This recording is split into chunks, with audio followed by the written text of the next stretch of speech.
처음에 제가 무슨 말씀을 드렸냐 그러면 사마천과 4기의 위상의 시진핑 국가주석이 들어오면서 상당히 변화하고 있다. 달라졌다. 라고 말씀을 드렸잖아요. 거기에 현실적인 이유가 작용을 합니다. 첫 번째는 시 주석이 자주 언급을 해서 그렇고, 그죠? 두 번째는 현실적인 이유야. 현실적인 이유가 뭐냐. 사마천 고향하고 시진핑 국가주석의 고향이 옆집입니다. 같은 섬서성이야. 중국에서 옆집이라 그러면요, 한 100km쯤 떨어져 있습니다. 차로 1시간 반 정도. 중국에서 실제로 옆집입니다. 100km 정도는. 제가 처음 중국 다닐 때 얼마나 황당한 줄 아세요? 가도 끝이 없어요. 여러분 한 400km 옥수수밭만 본 적 있으세요? 보셨어요? 가도 끝이 없어. 도대체가 언제까지 가야 돼? 그래서 물어봅니다. 기사한테. 다 왔어요? 물어보면은 중국말로 마샹따오 이렇게 얘기를 합니다. 다 왔더라고요. 그러면 4시간. 요 사진, 오른쪽 사진은 시진핑 국가주석의 아버지 시중시엔이라고 하는 초기 중국 공산당 지도자 가운데서도 대단히 존경받는 인물입니다. 그리고 개혁개방의 상징적인 인물이야. 왜? 심천을 개발한 사람입니다. 등소평하고 같이 중국의 개혁개방을 상징하면 누가 뭐라고 해도 심천이거든요. 선전이라고 심천을 개발한 사람이 시 주석의 아버지야. 그래서 지금 시 주석 고향에는 시 주석 아버지 무덤이 있습니다. 그래서 사마천 고향 가는 길이 시 주석의 고향이고, 시 주석의 고향 이름은 여기하고도 관계 있습니다. 부평입니다. 진짜로요. 한자도 똑같습니다. 섬서성 부평현이에요. 잊어버리지 마세요. 예. 우리나라에서 알고 있는 사람은 별로 없습니다. 예. 그 다음으로 말씀드리고 싶은 게, 시진핑 국가주석이 국가주석으로 취임하면서 가장 많이 등장하는 용어가 뭐냐 하면 중국몽이라고 하는 단어입니다. 3글자. 꿈몽자입니다, 저게. 예. 중국말로 중국멍이라고 얘기를 합니다. 시 주석이 취임할 때 내세운 캐치프레이즈가 중화민족의 위대한 부흥을 위한 중국몽의 실현. 이겁니다. 중국몽의 실현. 그래서 중국몽은 영어로 차이나 드림이기도 하지만 다른 말로는 차이니스 드림이라고도 합니다. 중국인의 꿈이죠. 그래서 뒤에 따라붙는 글자가 워더멍이라고 하는, 나의 꿈이라고 하는 3글자가 따라붙죠. 그래서 중국이 중화민족의 위대한 부흥을 위해서 중국 꿈을 실현하기 위한 아주 원대한 국가의 그 장래와 미래와 포부, 이것을 시진핑 국가주석 어깨에다가 쥐어주면서 중국 지도층과 중국 인민들이 시진핑 국가주석에게 30년을 줍니다. 그게 시진핑의 30년이라는 겁니다. 시진핑의 30년. 30년 동안 국가주석으로 있으라는 얘기가 아니고요. 30년 동안 중국의 정치에 영향을 미칠 수 있는 정치적 영향력을 30년 가까이 준다는 겁니다. 실제로 그렇게 가고 있습니다. 이거는 또 내력이 있습니다. 그게 뭐냐 그러면 모택동이 1949년 신중국을 성립시키고 난 다음에 등소평이 등장해서 78년 개혁 개방을 표방할 때까지를 모택동의 30년이라고 중국 사람 부릅니다. 딱 한 세대죠. 그죠? 그 다음에 78년부터 시진핑 국가주석이 국가주석으로 확실시 될 무렵까지 약 30년이죠.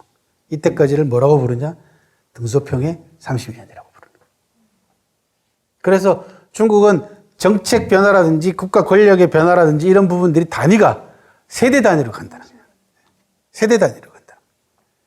그래서 개혁 개방이고 그 다음에 시진핑 국가주석 때 들어와서 내세운 캐치플레이즈는 개혁 개방의 전면 심화 과정이라는 거예요. 그렇게 해서 시진핑 국가주석의 임기 내에 평화롭고 안정된 사회를 구축하겠다라고 하는 중국말로는 샤오캉이라고 하는 소강사회를 건설하겠다는 겁니다. 빠르면 한 10년 정도면은 모든 방면에서 미국을 앞지르지 않을까 이제 그렇게 추정을 하고 있습니다. 이게 현재 중국의 모습이고요. 그 다음에 옆에서 보셨던 것은 뭐냐 그러면 중국이 현재 취하고 있는 가장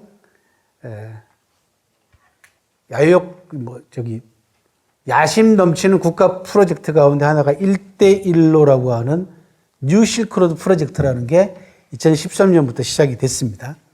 그리고 잘 아시다시피 실크로드는 사마천 당대에 개척된 길입니다. 동서 간의 문화, 그 다음에 상업 교역로가 실크로드거든요. 이 실크로드를 다시 부활시키겠다는 겁니다. 중국이. 그것도 해상 실크로드와 육상 실크로드 두 개 모두. 그래서 1대1로라는 거는 원 벨트, 원 로드입니다. 영어로 얘기하면. 하나의 띠와 하나의 길로 연결하겠다. 전 세계를.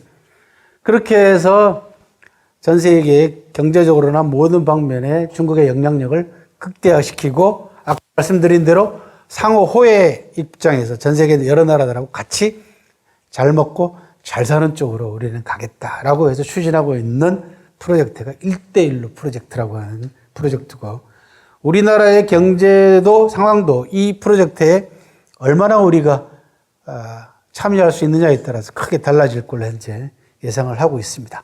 점점 더 관계가 좋아지고 있습니다. 그전에는 여기 우리가 부총재 자리, 그러니까 1대1로 사업을 추진하기 위한 아시아투자개발은행이라고 하는 은행에, 지주은행에 부총재 자리를 우리 예약을 했었는데 한중 관계가 워낙 안 좋은 데다가 부총재 자리로 간 사람이 도망가 버렸어요. 작년에. 그래가지고 잘렸어. 그래서 우리의 지분이 굉장히 많이 날아간 상태입니다. 여러분들 잘 보시면 그나마 이번 정권이 그래도 조금 디테일하게 그런 부분들을 잘 챙기고 있어요. 대통령 취임하자마자 특사를 보냈잖아요. 특사 보낼 때 북경에서 무슨 일이 있었냐 그러면 아시아투자개발은행 총회가 있었어요.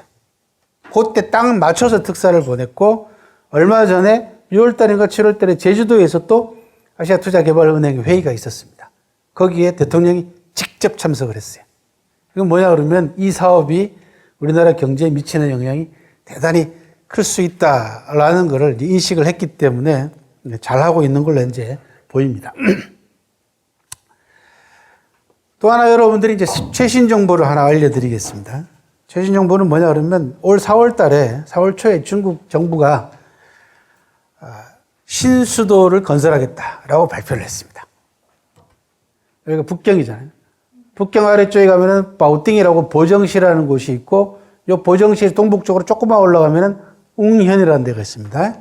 수커둥자를 써가지고 웅현을 신수도로 건설하겠다라고 발표를 했습니다. 그러니까 북경이 워낙 매연도 많고 그죠? 스모그도 많고 인구도 많고 하다 보니까 우리 행정수도 비슷하게 그 환경도 좋고 공기도 좋은 쪽으로 새로운 수도를 건설하겠다 해서 그 수도가 웅현이고 그 웅현 개발을 책임지고 있는 큰 도시는 보정시라고 하는 곳입니다. 바오띵이라고 하는 곳에서 수도 개발을 하고 있습니다. 개발이 들어갔고요. 발표와 동시에 모든 동산과 부동산 거래가 정지되어 있는 상태입니다. 그런데 사실은 이 신수도 개발 계획도 공부를 조금만 했으면은 이미 다 예상됐던 부분입니다. 이게 뭐냐 그러면 그 수도를 중심으로 하는 동서남북에 있는 새로운 개발 구역에 대한 계획이 이미 수년 전에 발표가 됐고 저같이 사마천 사기 공부하는 사람도 이걸 알고 있었단 말이죠. 그런데 이런 정보들을 저는 이제 매년 중국을 여러 차례 가기 때문에 제가 20몇 년 동안 중국을 160차례 가까이 다녔단 말이에요. 그러니까 현지 정보가 들어올 때마다 글도 쓰고 하면은 시스템만 잘 갖춰져 있으면은 저 같은 사람 데려다가 불러다가 요즘 어떻게 돌아가냐 이런 걸 좀 물어보면은 금방금방 빠른 날 정보를 우리가 알 수가 있지 않습니까? 중국은 문서만 잘 파악해도 책만 잘 공공기관에서 발행되는 홍보물 이런 부분들만 잘 분석을 해도 중국이 앞으로 정책을 어떤 방향으로 할 것인가가 바로바로 나옵니다. 왜? 계획경제를 하기 때문에 안 바뀌어요, 여기는요. 안 바뀝니다. 아까 제가 무슨 말씀 드렸냐면 정책의 일관성이죠. 중국 역사에 있어서 가장 부러운 것 중에 하나가 뭐냐면 이런 부분들입니다. 정책의 일관성인데 사마천 사기에도 정책의 일관성에 관한 얘기들이 꽤 많이 나옵니다. 그래서 이것도 역사에서 우리가 배울 수 있는 중요한 좋은 정보이자 교훈 가운데 하나라는 거죠. 이런 개발 계획이 이미 몇 년 전부터 있었다라는 것이고 그 개발 계획의 일환으로 신수도 개발 계획이 올 4월 달에 전격적으로 발표가 됐고요. 놀라운 건 뭐냐 그러면 중국 사람들 보고 우리가 뭐라고 얘기합니까? 뻥이 심하다 그런 얘기 하잖아요. 그죠? 진짜 뻥 심해요. 그런데 그 뻥이 그냥 뻥으로 끝나지 않습니다. 그냥 그렇게 해요. 신수도 개발 계획을 발표하면서 앞에 붙은 네 글자가 있습니다. 그 네 글자가 뭐였냐면 천년대계라는 겁니다. 천년대계. 그러니까 앞으로 1000년을 갈 수도를 만들겠다는 거죠. 시 주석이 당 핵심이라든지 이런 용어들이 계속해서 언론에서 나오고 있는 건 뭐냐면 아까 말씀드린 대로 시진핑의 30년을 실질적으로 뒷받침해주는 표지 가운데 하나입니다. 저런 용어들이. 자, 그렇게 해서 오늘날 중국은 호텔에 가도 중국몽, 그 다음에 요건 뭐냐 그러면 자동차 뒷 궁뎅입니다. 그죠? 자동차 뒤에 붙어 있는 중국몽에 대한 캐치프레이즈입니다. 가는 곳마다 다 볼 수가 있습니다. 그러니까 14억의 중국 인민들이 중국 꿈의 실현을 위해서 대단히 활기차게 현재 움직이고 있는 것이 중국의 현 상황이다.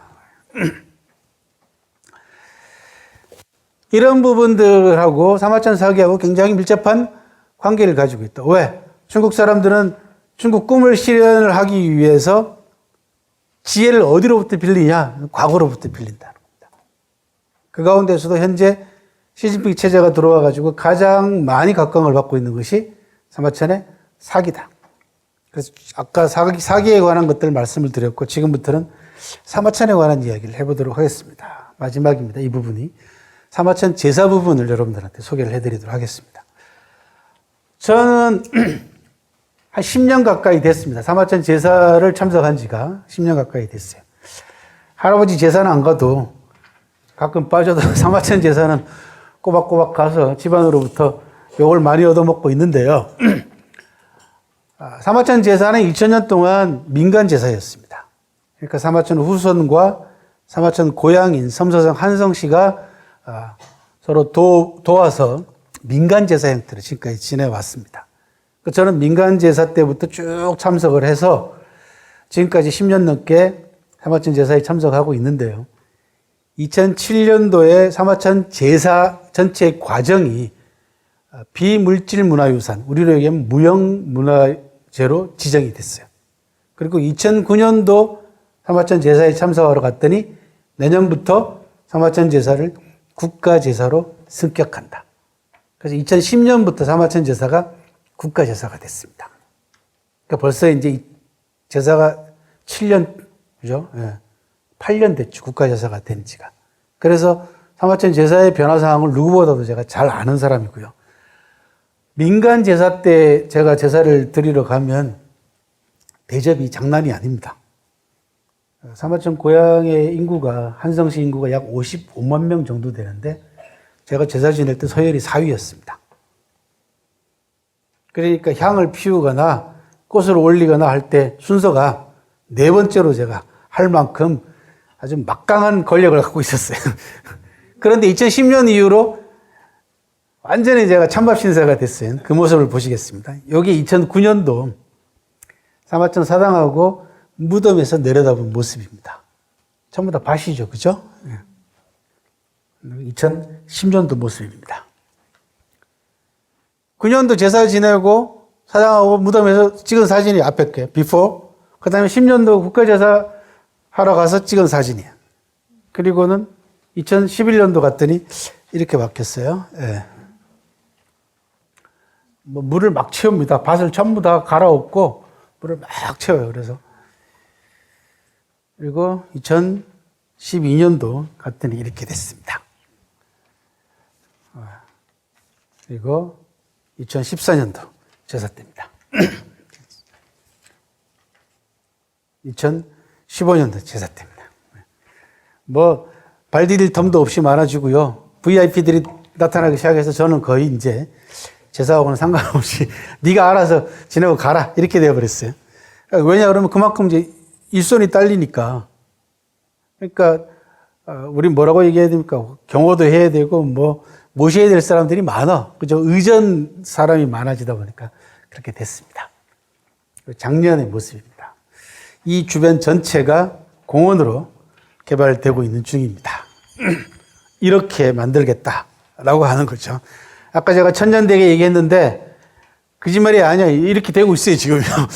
보셨잖아요. 그죠? 하나, 둘씩 저렇게 되고 있는데 규모가요, 750만 평입니다. 공원 하나가 750만 평. 그렇게 개발되고 있고, 저는 이 공원 이름이, 국가문사공원입니다. 사마천 4기 국가문사공원이고, 그 문사공원 조성을 위한 자문위원으로 지금 위촉이 되어 있는 그런 상태입니다. 지금 현재. 시주석의 고향하고 사마천 고향이 불과 1시간밖에 떨어져 있지 않다라고 하는 지리적 이점이 충분히 작용하고 있는 게 아닌가라는 생각이 듭니다. 앞으로 시주석 임기가 6년이나 더 남았기 때문에 뭐 얼마든지 가능한 이야기고, 아까 말씀드린 대로 시진핑이 30년까지 고려한다면은 사마천 4기의 위상이 올라가면 올라갈지 떨어지지는 않을 걸로 보입니다. 왜? 인류 역사상 가장 위대한 역사가, 다음 주 강의를 하겠습니다만, 가장 위대한 역사가이자 가장 위대한 역사책입니다. 전 세계 사람들이 죽기 전에 꼭 한번 읽었으면 하고 바라는 버킷리스트에 꼭 포함시키는 책 가운데 하나이죠. 그리고 전 세계 사람들이 가장 존경하는 역사가, 그러니까 거부 반응이 없는 책이고 거부 반응이 없는 인물입니다. 전 세계의 명인들 100대 명인 가운데 반드시 포함되는 인물이기도 합니다. 그리고 전 세계의 오피니언 리더들이 죽기 전에 읽어야 될 100권 가운데 하나로 100% 꼽는 책이기도 합니다. 더 놀라운 사실은 누구나 알고 있는데 아무도 안 읽은 책이기도 합니다. 굉장히 어렵습니다. 그래서 그 이야기는 다음 주에 계속하도록 하고요.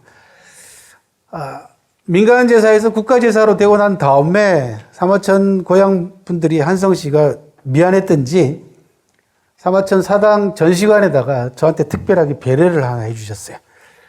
이게 이제 전시관에는 유명한 국가 지도자들이나 이런 사람들이 이제 사당하고 무덤을 찾아오면은 사진을 찍고 이제 그 전시를 하는 겁니다. 여기 보면은 중국 공산당 총서기 호요방이라는 사람이 사마천 사당하고 무덤을 방문했던 모습이고, 누군지 아시죠? 강택민이라고 하는 국가 주석, 당 총서기이자 이 양반이 찍은 사진이고, 그리고 강택민 국가 주석 옆에 이제 제 사진도 하나 걸려 있습니다. 예.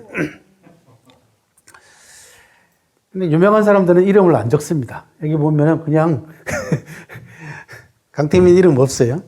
제 이름도 없습니다. 그냥 한국 학자 이렇게만 돼 있는데, 제 얼굴이 2개나 걸려 있습니다. 여기 논단에 잠깐 업적으로 참석했을 때 사진까지 하나 걸려 있습니다. 그래서 이렇게 해서 배려를 하고 있는 그런 상황입니다, 현재. 그리고 이거는 공원 조성을 위한 회의 때 모습이고요. 이런 식으로 지금 국가문사공원이 개발 중에 있습니다. 그래서 뭐 농담 섞어서 말씀을 드리면은 제 주가도 앞으로 6년간은 끄떡없겠다. 이제 그런 그렇죠. 예. 이런 제 현장 경험을 이제 여러분들이나 그다음에 필요하면은 국가를 위해서 어떤 방식으로 이제 활용할 것인가가 주어진 과제가 아닐까, 그런 생각을 하면서 첫 번째 강의 시간을 마치도록 하겠습니다. 다음 주에 뵙겠습니다. 수고하셨습니다.